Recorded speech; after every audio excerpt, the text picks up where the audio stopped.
अस्सलाम वालेकुम। प्रोग्राम सहाफ़ी में मतीउल्लाह जान। 8 फरवरी 2024 के इलेक्शन के 7 महीने बाद वो इलेक्शन ट्राइब्यूनल जिन्होंने इंतखाबी उज़रदारियों का फ़ैसला करना था, एक बार फिर फ़ाल हो गए हैं। सुप्रीम कोर्ट में चीफ जस्टिस काजी फायज़ा की सरबराही में 5 रुकनी बेंच ने आज इलेक्शन कमीशन को ये इजाज़त दे दी है कि वो इलेक्शन ट्राइब्यूनल जो उनकी तरफ से नामज़द किए गए हैं या फिर लाहौर हाई कोर्ट के चीफ जस्टिस की तरफ से वो सब के सब को फ़ाल किया जाए, काम शुरू कर दिया जाए। अभी फ़ैसला न तो सुनाया गया बाकायदा तौर पर, ना ही कोई मुख्तसर हुक्म तहरीरी तौर पर जारी हुआ है, मगर इसका इम्कान है कि 1-2 दिन में यह हुक्मनामा भी आ जाएगा। अब मालूम ये नहीं पड़ रहा कि आखिर ये जीत किसकी है। क्या ये इलेक्शन कमीशन ऑफ पाकिस्तान के उस अख्तियार को तस्लीम कर लिया गया है कि जिसके तहत पार्लियामेंट के बनाए गए नए कानून के तहत इलेक्शन कमीशन रिटायर्ड जजों को भी इलेक्शन ट्राइब्यूनल लगा सकता है, या फिर हाई कोर्ट के चीफ जस्टिस साहिबान के उस अख्तियार को तस्लीम किया गया है जिसके तहत उनकी तरफ से नामज़द किए गए इलेक्शन ट्राइब्यूनल के जजेस ही इलेक्शन ट्राइब्यूनल के तौर पे काम कर सकते हैं। अभी ये तहरीरी फ़ैसला आएगा तो सूरत हाल वाज़ेह होगी, हम इस हवाले से भी बात करेंगे। मगर एक और बड़ी खबर यह है, बड़ा ऐलान है कि पहली बार हुकूमत के सबसे बड़े इत्तेहादी पाकिस्तान पीपल्स पार्टी ने यह ऐलान किया है कि 26वीं आइनी तरमीम हर सूरत में होकर रहेगी। पाकिस्तान पीपल्स पार्टी के चेयरमैन बिलावल भुट्टो जरदारी ने यह कहा है कि हर हाल में आइनी तरमीम होगी, वफाकी आइनी अदालत बनेगी। मगर हैरानकुन बात यह है कि बिलावल भुट्टो जरदारी ने 45 साल पुराना जो एक मतनाज़ा सुप्रीम कोर्ट का फ़ैसला था जिसके तहत बिलावल के नाना जुल्फ़िकार अली भुट्टो उस वक्त के वज़ीर आज़म को जनरल ज़िया-उल हक़ के दौर में सुप्रीम कोर्ट के फ़ैसले के बाद फांसी दे दी गई थी, उसको याद करना पड़ा और कहा इस अदलिया ने हमारे साथ अच्छा नहीं किया। इस हवाले से भी बात करते हैं और सवाल फिर यही पैदा होता है कि क्या ये अदलिया थी या कोई और मेहमानों का तारफ़ कराते चलें। हमारे साथ इस्लामाबाद स्टूडियोज़ में मौजूद हैं सीनियर जर्नलिस्ट कोर्ट रिपोर्टर हसनात मलिक, और उनके साथ तशरीफ़ फरमा हैं साकिब बशीर जो इस्लामाबाद हाई कोर्ट पर गहरी नज़र रखते हैं, और हमें ज्वाइन कर रहे हैं पाकिस्तान पीपल्स पार्टी के रहनुमा जनाब अब्दुल कादर मंदोखेल साहब। तो मंदोखेल साहब, बिलावल भुट्टो तो 45 साल पुराने उनके नाना को दी गई फांसी के फ़ैसले के हवाले से जजों पर गुस्सा उतार रहे हैं। ज़रा थोड़ा सा पहले सुन लें वो क्या क्या रहे हैं, फिर आपकी तरफ आते हैं। आप अगर मियां शहबाज शरीफ साहब का नियत पे शक करते हो करो, अगर आप किसी जज साहिबान का नियत पे शक करते हैं करो, अगर आप मेरा किसी इत्तेहादी का नियत पे शक करते हैं करो, किसी इदारा का नियत पे शक करते हैं करो, मेरा नियत पे शक ना करो। मेरा नियत यह है कि जिस आईन साजी का काम मैं 3 नस्लों से करता आ रहा हूं, जिस जमहूरियत का बहाली हम 3 नस्लों से जिद्दोजहद लगते आ रहे हैं, जिस आईन का बालादस्ती मेरा आईन का बालादस्ती का जिद्दोजहद कोई और लड़ेगा नहीं सर, हम लड़ेंगे। मगर मेरा आईन का बालादस्ती के लिए जरूरी है कि तमाम सूबों को इक्वल रिप्रेजेंटेशन मिले। हम आईनी अदालत बना के रहेंगे ताकि किसी और वज़ीर आज़म को तख्ते-तार पे ना चलाया जाए। आईनी अदालत बना के रहेंगे, अपने नाना के बनाए गए 1973 के मुत्तफ़िका आइन को तरमीम करके रहेंगे, तब्दील करके रहेंगे। आखिर ये गुस्सा है क्या अब्दुल कादर मंदोखेल साहब, या एक के नवासे की तरफ से ये गुस्सा बजा है कि उनके नाना को जजों ने फांसी दी थी? और क्या आप भी वाकई समझते हैं कि जुल्फ़िकार अली भुट्टो को फांसी देने वाले जज थे और जनरल ज़िया-उल हक़ नहीं? जी बहुत शुक्रिया मुझे जान साहब। मैं इसी तकरीब में सिंध हाई कोर्ट कराची में मौजूद था, बिलावल साहब की स्पीच जो कर रहे थे, और यकीनन पाकिस्तान की तारीख में 77 साल आप भी और हसनात मलिक साहब और साकिब बशीर साहब ये कोर्ट की अदालती जो सारे जो मामला थे उनसे वाकिफ है। क्या आप तीनों मुझे कोई मिसाल दे सकते हो पाकिस्तान की 77 साल तारीख में कि एक मुकदमा डायरेक्ट हाई कोर्ट में चला हो? ना आज तक चला है, ना आइंदा कभी चलेगा, कानूनी नहीं है। एक हनुका जर्नल के डिक्टेटर के दौर में कानून बना था और फिर उसी को कानून को, उसी को सजा को सुप्रीम कोर्ट ने भी कि जस्टिस नसीम हसन शाह जो बाद में अपनी किताब में माना। लेकिन उसके बाद भी ये जो 45 साल का बिलावल भुट्टो साहब बात कर रहे थे, 45 साल भी उस वक्त ये केस उठा जब आसिफ अली जरदारी साहब ने as a president of Pakistan reference भेजा, और उस रेफरेंस के भी 12 साल बाद उसको सुना गया है। लेकिन आप मुझे बता दो, मैं उस वक्त भी कह रहा था मुख्तलिफ चैनल में कि आप बताओ ना कि अदलिया ने अपने माथे पे जो दाग था उसको धोने की कोशिश की है कि गलत हुआ, उनको जो ना वो जो कानूनी तकाजे थे पूरे नहीं किए गए, हमारा कहे तो हमें वापस तो नहीं मिल सका। और आपका अगर जुडिशल निज़ाम का ये हाल है कि 45 साल बाद आप ये कहते हैं कि वो गलत हुआ, तो उसको सही कैसे किया जाता सकता। मैंने उस वक्त भी ये कहा था कि अगर ये कहते कम से कम उस कसूरी खानदान को ही सजा देने की कोई बात करते हैं, उस पुलिस वालों को जिसने केस बनाया उन जजेस को कोई अलामती सजा तो दे देते, जो दुनिया में एक रिवाज नहीं हुआ। लेकिन साथ साथ मैं ये भी कहना चाह रहा हूँ, जो बिलावल साहब ने बात की थी, मेरे पास मतीउल्लाह जान साहब एक सोशल वर्कर, मेरे पास हजारों मिसालें।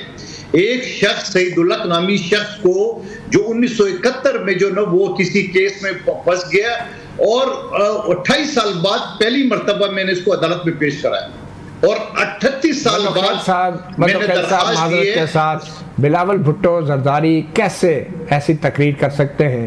उनके नाना से लेके उनकी वालदा से लेके, चाहे नवाज शरीफ हैं चाहे बेनज़ीर भुट्टो हैं, आप लोग अपनी मर्जी के जज पहले तो लगाते रहे, उनसे फ़ायदा उठाते रहे, और अब आप उन्हीं पे इल्ज़ाम लगा के आइन में सिर्फ इसलिए जो है तरमीम करना चाह रहे हैं 25 अक्टूबर से पहले कि अब आप एक और अपनी मर्जी का जज लगाना चाहते हैं, और आप बहाना ये बना रहे हैं कि इस अदलिया ने जो है बिलावल भुट्टो के नाना को फांसी दी और सजा दी। ये क्या बातें कर रहे हैं आप? आपकी मर्जी की अदलिया लगती रही है, जजेस बनते रहे हैं, किस पे आप इल्ज़ाम लगा रहे हैं? क्यों आवाम को बेवकूफ़ बनाया जा रहा है? पहली बात आप मुझे ये बता दो, हमने कब अपनी मर्जी के जजेस लगाए? पहले तो आप इस चीज का सबूत दे दें, नंबर एक बात। दूसरी बात ये कि आपको याद होगा 2021 में शाह को किसने लगाया था? बेनज़ीर भुट्टो जजेस नहीं लगाते रहे, नवाज शरीफ नहीं लगाते रहे। आज आप देखिए आपके जनरल ज़ियाउल हक और उनके बाद जो आने वाले जर्नैल थे उन पे आपका बस तो चलता नहीं है, और अब आप जजों के नाम पे आइन में तरमीम करने जा रहे हैं। कोई और अच्छा बहाना नहीं मिला आपको? अच्छा, आप थोड़ा सा मुझे सुन लें। और ये अब्दुल हमीद डोगर किसने लगाया था? ये जो अब्दुल हमीद डोगर चीफ जस्टिस साहब PCO का, वो किसने लगाया था? जरदारी साहब ने नहीं लगाया था। आप मुझे डोगर शुगर की मिसालें नहीं दिए, ऐसे बहुत सारे काने दजाल भी गुजरे। आप मेरी बात सुने जो मैं कहना चाह रहा हूं। जी सुना दें आप। 2021 में मैंने एक बिल पेश किया कौमी असम्बली में PTI के दौर में कि आप एक चपरासी की नौकरी के लिए तो आप 3 की मरतबा इंटरव्यू लेते हो, जात नस्ल डोमिसाइल सवाल पूछते हो। एक हाई कोर्ट का जज सारे चाचे मामे बांजे भतीजे और एक सिर्फ फर्द वाहिद चीफ जस्टिस सूबे का इख्तियार है कि वो किसी भी अपने मनपसंद वकला का नाम भेज दे और उसको जज बना दे, और एक रबड़ स्टैम्प असेंबली की है। तो आप मुझे बताओ ना, पीपल्स पार्टी ने कहां से लगाए? तो ये जजेस लगा रहे थे जो चीफ जस्टिस सुप्रीम अपना सूबे के थे। ये कानून अभी तक राज्य, क्या इफ्तिखार चौधरी ने ब्लैकमेल नहीं किया था पीपल्स पार्टी को? मनोखेल साहब एक सेकंड, मनोखेल साहब, ये रबर स्टैम्प असेंबली में कौन लोग बैठे थे? आपके लीडर बैठे थे, ये सारे बड़े बड़े लीडर, उन्होंने रबर स्टैम्प लगाया ना? क्यों नहीं हिम्मत की उस वक्त? 8वीं तरमीम को किसने आइन का हिस्सा बनाया? 17वीं तरमीम को किसने आइन का हिस्सा बनाया? मुशर्रफ के मार्शल को आप लोगों ने तहफ़्फ़ुज़ दिया, ज़ियाउल हक के मार्शल को आपने जायज़ करार दिया, आपकी पार्लियामेंट ने जायज़ करार दिया। क्या बातें कर रहे हैं? किसकी पार्लियामेंट ने? आप जजों के ऊपर सारा गुस्सा आपका उतरता है। मैं लानत भेजता हूँ 1000 मरतबा मुशर्रफ पे, 1000 1000 आपकी लानत से कुछ नहीं होगा। 17वीं तरमीम किसने पास की? 17वीं तरमीम किसने पास की? 8वीं तरमीम किसने पास की? आपका सवाल जरूर सख्त होता है, मगर कुछ सर पैर भी तो होना सवाल का। मैं आपको आप मुझे बताएं 17वीं तरमीम किसने पास की? किसने जनरल मुशर्रफ के मार्शल को जो है प्रोटेक्शन दी? 17वीं तरमीम किसने पास की? LFA को किसने जायज करार दिया? कौन लोग थे पार्लियामेंट में उस वक्त?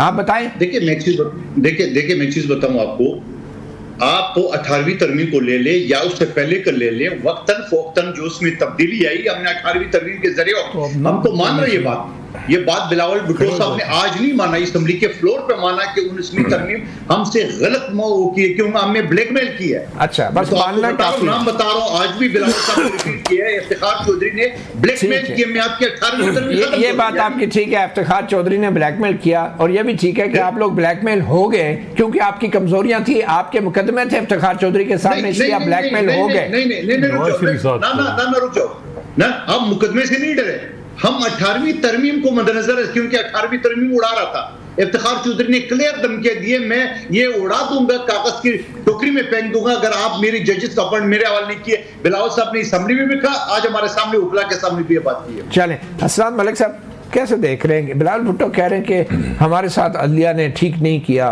और नाइंसाफ़ी की है और अब हम आइनी अदालत बना के रहेंगे। क्या जुल्फ़िकार अली भुट्टो के ज़हन में ये आइनी अदालत बनाने का ख्याल नहीं आया, जो आज उनके नवासे को ख्याल आ गया कि ये करना है हमने? नहीं, इसमें कोई शक नहीं है कि पीपल्स पार्टी के साथ ज्यादतियाँ हुई हैं और ज्यादतियाँ जजेस ने की हैं, और इफ्तिखार चौधरी का दौर हमने देखा है। सिर्फ जजेस ने नहीं की, जो असल लोग थे वो जर्नैल थे। वो बिल्कुल चार्टर ऑफ डेमोक्रेसी में वो एक पूरा बाब उस पे है, उस पे भी मंदोखेल साहब से पूछेंगे उस पे अमल दरामद कब शुरू करेंगे, सिविल मिलिट्री बैलेंस पे इफ्तिखार चौधरी। लेकिन इफ्तिखार चौधरी को मजबूत कौन कर रहा था? नवाज शरीफ साहब कर रहे थे। काला कोट पहन के उस वक्त नवाज शरीफ पहुंच गए मेमो गेट में, जो जरदारी साहब को फंसाने का पूरा प्लान बन चुका था। इसके अलावा ख्वाजा आसिफ तो होते ही कोर्ट रूम नंबर 1 में इफ्तिखार चौधरी आपके पास पेरेंटल पावर का केस कौन लेके गया था? ये वो चीज़ें हैं। देखिए, अब जो जजेज हैं जिनकी आप कह रहे हैं, इस वक्त जजेज हैं वो तारिक जहांगीरी साहब। अब तारिक जहांगीरी साहब जिन्होंने ज़िया-उल-हक के दौर में जो है वो कैद काटी, और उनके बारे में मशहूर था कि जी पीपल्स पार्टी के करीब में बेनज़ीर भुट्टो शहीद ने जब लॉन्ग मार्च की उस वक्त उनको मियाँ वाली जेल में रखा गया, एक पुराना तलक। अच्छा, फिर और कई जजेस हैं। इन जजेस को जो अटैक किया जा रहा है वो इस वजह से नहीं किया जा रहा था कि ये सिविलियन को अटैक कर, ये मुक़्तदर हल्कों को यानी क्वेश्चन कर रहे हैं। तो ये असल मामला है कि माजी में जो कुछ आपके साथ पीपल्स पार्टी के साथ होता रहा वो गलत होता, लेकिन उसका बदला आप इन जजेस से ले रहे हैं जो इस वक्त स्टैंड मुक़्तदर हल्कों के खिलाफ ले रहे हैं, आपके खिलाफ नहीं ले रहे। मुझे बताएं, खुर्शीद शाह ने इमरान खान की पिटीशन नैब लॉ में रिजेक्ट की। मंसूर अली शाह साहब की ज़मानत नहीं हो रही थी, सैयद मंसूर अली शाह ने 3 साल बाद उनको ज़मानत दी और वो जजमेंट लिखी कि उसको उनका केस भी उड़ा दिया। इसके अलावा और भुट्टो रेफरेंस, ये जो जुल्फ़िकार अली भुट्टो के रेफरेंस का केस, इसमें उनका केस। अब आप कहें कि जी ये जो जजेस हैं ये ठीक नहीं है, अगर इन्होंने आपके साथ कुछ किया है तो फिर तो बात बनती है ना। और आईनी अदालत की बात हो रही है, अब आईनी अदालत में आपको क्या गारंटी है कि वहाँ जज ठीक होंगे? वहाँ क्या पता पहली 18वीं तरमीम आपको वो रोल बैक करवा दें, जिन्होंने लगाने हैं वही लगाएंगे जज। मैं अभी भी ये आपको बता दूं कि जो कहा गया है कि जी जज इनकी मर्जी के कौन से जज होंगे, और बल्कि अभी chief election commissioner Imran Khan ने लगाया, क्या उनका है बंदा चीफ इलेक्शन कमिश्नर? बाद में फिर मुकर जाते हैं कि मेरे पास तो कोई फैज का पैगाम लेकर आया था। वही बात है ना।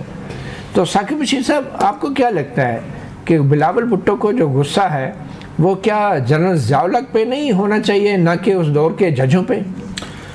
बिल्कुल, गुस्सा तो जनरल ज़िया-उल-हक पे ही होना चाहिए, लेकिन दूसरी तरफ क्योंकि जुडिशरी जो है वो टूल बनी, इस्तेमाल हुई उस वक़्त, और सुप्रीम कोर्ट ने अभी जो है वो उसकी दुरुस्तगी भी की, लेकिन क्या जो आइनी अदालत की वो बात कर रहे हैं, आइनी तरमीम की बात कर रहे हैं, उसमें उन्होंने ये कहा कि मेरी नीयत पे शक ना करो, मतलब ये बात भी उन्होंने आज की है। तो इसमें मेरा तो बड़ा सादा सा सवाल है कि ये लास्ट जो संडे था, जब ये सैटरडे संडे वीकेंड प्रोग्राम में सारी तरमीम मंजूर कराने का प्लान था, तो उसमें रिकॉर्ड आप देख लें, बहुत सारे पार्लियामेंटेरियन से बात हुई, वो 70% तो पार्लियामेंटेरियन को पता ही नहीं है कि ये है क्या, ड्राफ्ट है क्या। 54 जो अमेंडमेंट्स का ड्राफ्ट था वो ड्राफ्ट का पता ही नहीं था। तो इस तरह अमेंडमेंट्स होना, और फिर आईनी अदालत की जो बात कर रहे हैं, हाई कोर्ट्स में, सुप्रीम कोर्ट में जजेस वाला जो मामला है कि वो पार्लिमानी कमेटी वो जम हो जाएगी, ये सारी चीज़ें जिस तरह मलिक साहब कह रहे हैं, ये कहीं और लिस्टें बनी हुई हैं, ये कहीं और वकील शॉर्ट लिस्ट हुए हैं, ये कहीं और जो है लोअर जुडिशरी के उनको पिन पॉइंट किया हुआ है, वही जजेस इन अदालतों में लगने हैं। और एक चीज़ और है, माजी में ये होता था कि वो इस्टेब्लिशमेंट और अदलिया जो है मिल के चीज़ें करती थी। अब की बार क्या हुआ है, जस्टिस बाबर सत्तार आ गए हैं, जस्टिस अतर मिनल्ला हैं, जस्टिस मंसूर अली शाह हैं, ये इंडिपेंडेंट माइंड के जजेस आ गए हैं।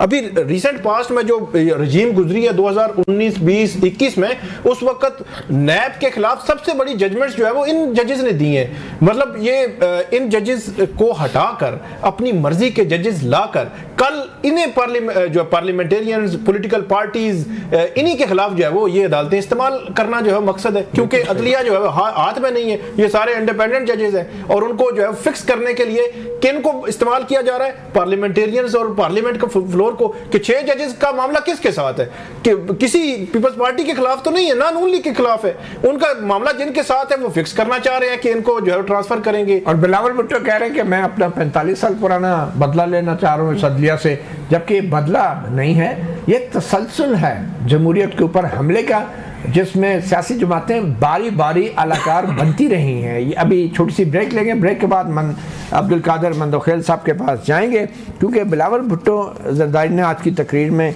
ये भी कहा है कि वो फ्लोर क्रॉसिंग के ख़िलाफ़ हैं, फ्लोर क्रॉसिंग होनी नहीं चाहिए और इसकी सख्त सज़ा होनी चाहिए। तो क्या ये जो आईनी तरमीम होने जा रही हैं, ये बिलावल बगैर किसी की फ्लोर क्रॉसिंग के पार्लियामेंट से मंजूर करवाएंगे? एक छोटी सी ब्रेक के बाद।